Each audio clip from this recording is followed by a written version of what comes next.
Over here, I've got my chafing dishes, really heavy duty. I got them off of Craigslist probably 15 years ago. A guy was selling 4 of them for $40. They came with this box here, this cardboard box, and it kind of gets wet and swelled up because a lot of people borrow these all the time, and they're in really bad shape. I've tried fixing them by wrapping them in this tape, but this is actually the best box that's left out of the 4. So I think I'm going to make some boxes out of 3/4 inch plywood to store these things in, because when I take them over to people's houses or people borrow them, they get banged around. So I've got some old plywood sitting around. Okay, so if you can see my lines, there's 8 foot of 10 inch and another 8 foot of 10 inch.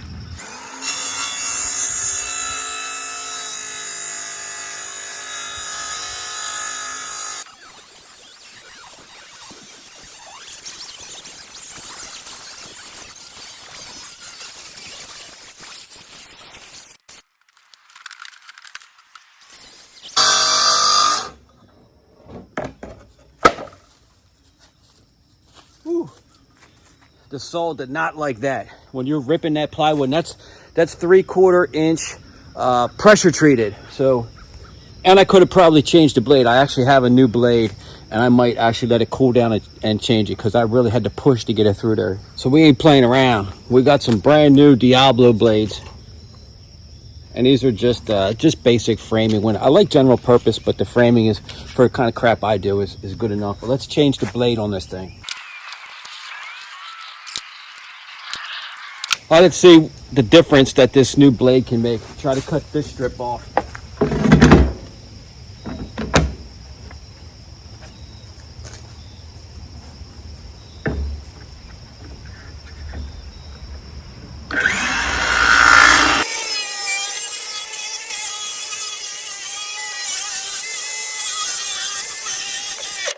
That old blade, I should have took that off a long time ago, but that's what happens when you cut right through nails and screws. If you're struggling like I did on that first one, change the blade. Don't even worry about it. Holy crap, that took like 1/10 of the time with a new blade on there. Okay, we came back to this the next day. I went and got the table saw. I didn't want to screw this together unless I knew all the ends were the same.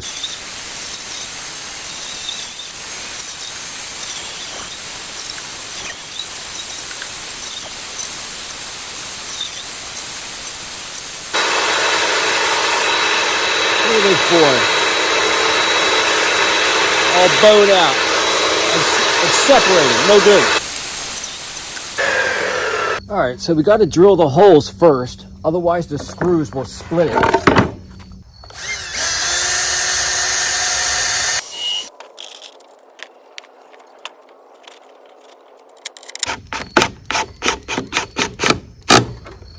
That's harder than I thought, to keep this perfectly flat on the top, the sides, and the bottom. It's almost like I should have if I would have got my brad nailer, I could have just held it with pat, pat, pat with a couple pins just to hold it for me. It would have been easier.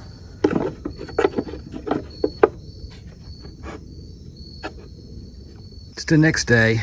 I ran to the store and I picked up a new sheet of plywood there.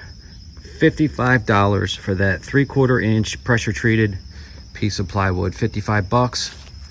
And I made some adjustments. So I'm taking the 2 ends off and I'm putting a bead of wood glue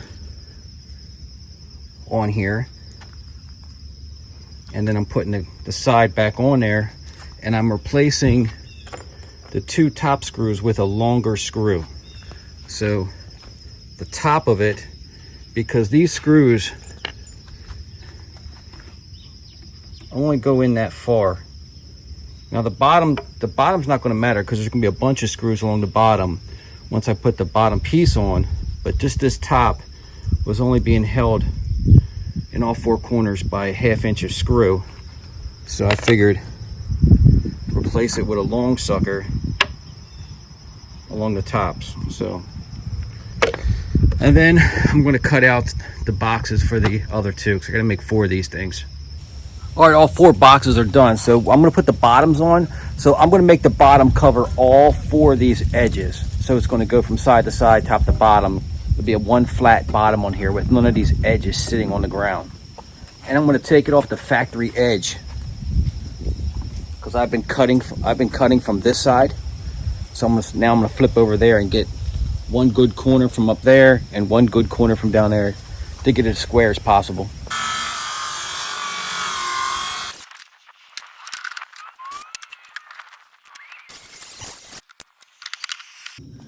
I'd put a little mark right here, an arrow,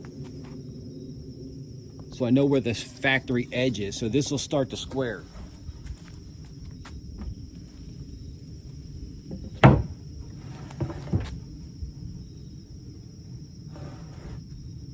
Well, that's pretty good. Square.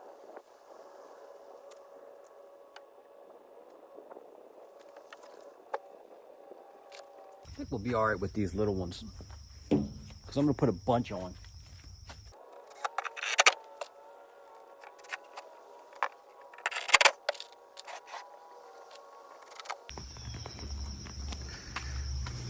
All right, I zipped the screws all along the bottom, all the way around, pretty flush. Not bad at all. I'll take the sander around the whole thing once it's done. But I've got 3 more bottoms to put on. All right, well, here's the test. Let's see if it fits in here. Your hands hit. You gotta put one hand in the other one. But it fits. Let's take a look. All right, so if I push it all the way to one side, got about, I don't know, a little more than an inch space. And the up and down is like a ½ inch. So it fits in there. It fits in there pretty good. I mean, that is tight. But it looks like I've got maybe an inch and a half from the top. So I'm going to fill in all the holes with putty. I'm going to sand everything, all the corners, the bottom, and then I'm going to have to cut handles out on the sides. But you can see where this is right here. So the handle can't be right there because your fingers will hit this. So the handle has to be below the handle of the actual tray. So I'll measure that and make sure the top of my hole out here is at the bottom of this hole. So the handle's probably gonna have to be in the center down there. Well, maybe a little higher than center. I gotta cut out 8 handles. Okay, so I cut a piece of board, a side, which is exactly one of these sides. And I measured the center and then 3 inches down. And I'm going to use this old crate, this handle and this old crate as a template for the handles for all of them. So if I flip this down, if you can see, I put a mark on the center of the crate too. So if I line up that center with this center, just like that, and trace that on there, that'll be our handle template for me to trace. I'll cut this hole out right here and put this board on every crate, and then that'll be the handle.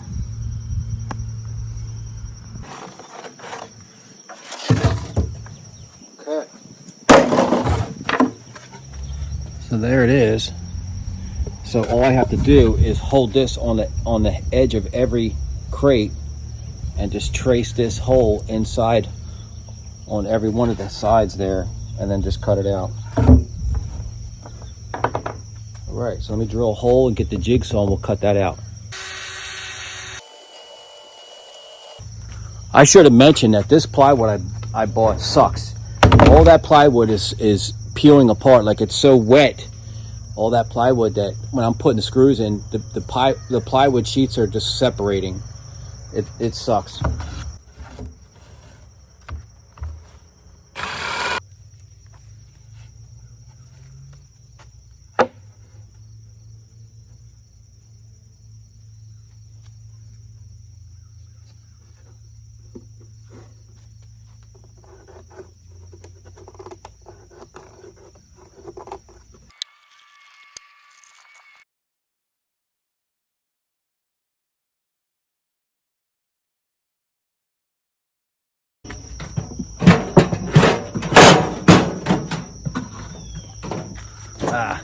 Perfect. The handle goes right underneath the other handle. Perfect. Your hand slides right underneath that. You could actually grab this handle from in here perfectly. So nice.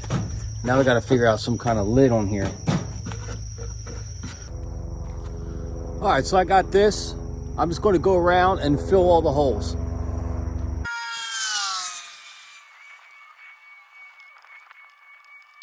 I'm trying to think of some sort of lid to put on this. And what I'm thinking, instead of a lift up lid with a hinge and it falling on you when I try to take it out, how about a lid that just lifts off and sets right back down in there?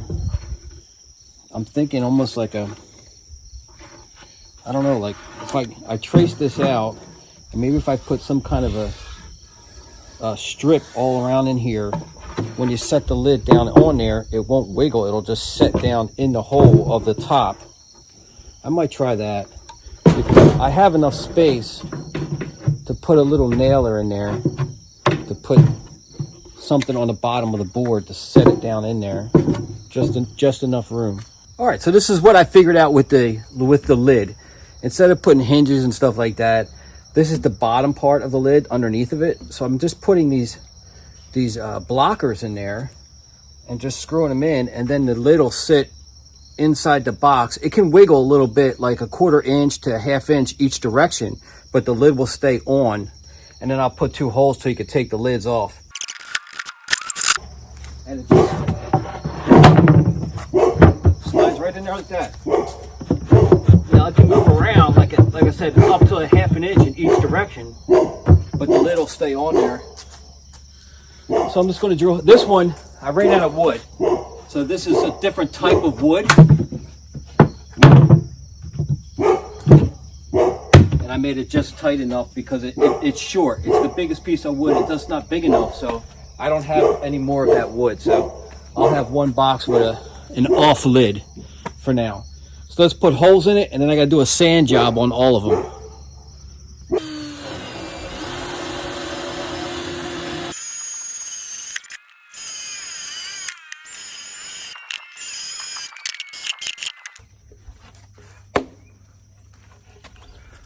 So there's the holes, the handles to take the lids off.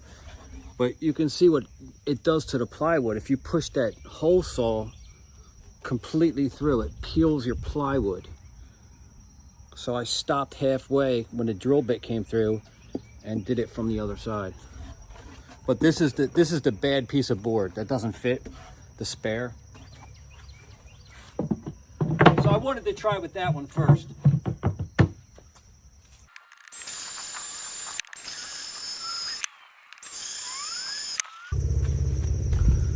The hole saw got so hot and dull that it's just burning the wood instead of cutting through. So I put a regular drill bit on it to poke the hole all the way through, and then I can flip the lid over and finish the job with the hole saw. Because it's only making it through like 2/3 of the way.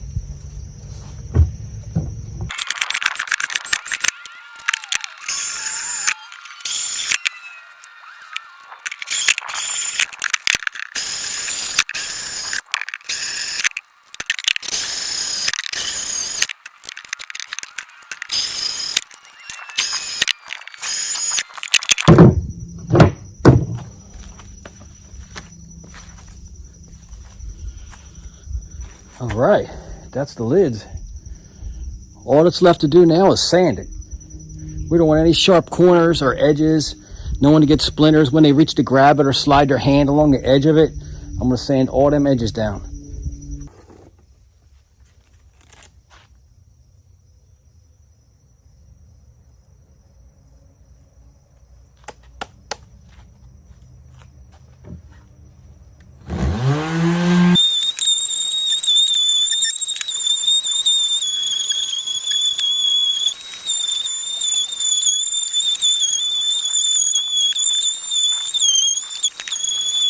All right, so here's the original boxes they came with. Like I said, they're all ripped up. That one goes inside here. You get a little bit of water on it from like people wipe them down and then they go back in the box. The box just falls apart. I tried to tape them all up. So that's the before, and here's the after. Now, it was a pain because all the boxes are made out of brand new wood, pretty much pressure treated wood, plywood that was terrible. I mean, it was just flaking apart. It wasn't glued together. It's so rough. You can see like sanding took forever, and it's wet. So I want to put some kind of finish on it too, so it doesn't get scuffed up, but it's just too wet. It's going to take a year for this stuff to dry. This box is the scrap wood. That has a different top than all the rest. These three tops are actually a finished type of plywood, an indoor finished piece, not the pressure treated like the boxes are made out of. So the box lids, the lids on them are pretty good, but the boxes I just can't do nothing with because they're so wet. I can't even get a really good sand on it. See how rough that is? I can't even sand it really well because the sandpaper is just, it's just not working well because it's so wet. Well, that's how I did the lids. I just outlined the lids with a little bit of buffer there, like that. And then once you put it on there, it just fits in there like that. It can move around a little bit, like back and forth a little bit, but not enough to where it slides off. I didn't want to put lids with hinges because it gets in the way. It falls down when you're trying to take the box out. Somebody's going to rip the hinges off of it. So I figured just a lid you could just take off and move to the side. And they're sturdy enough to where you can stack them, and you can stand on them, you can do whatever you want with them. So they're pretty sturdy. I glued them and screwed them. So something to do. Turn off that TV.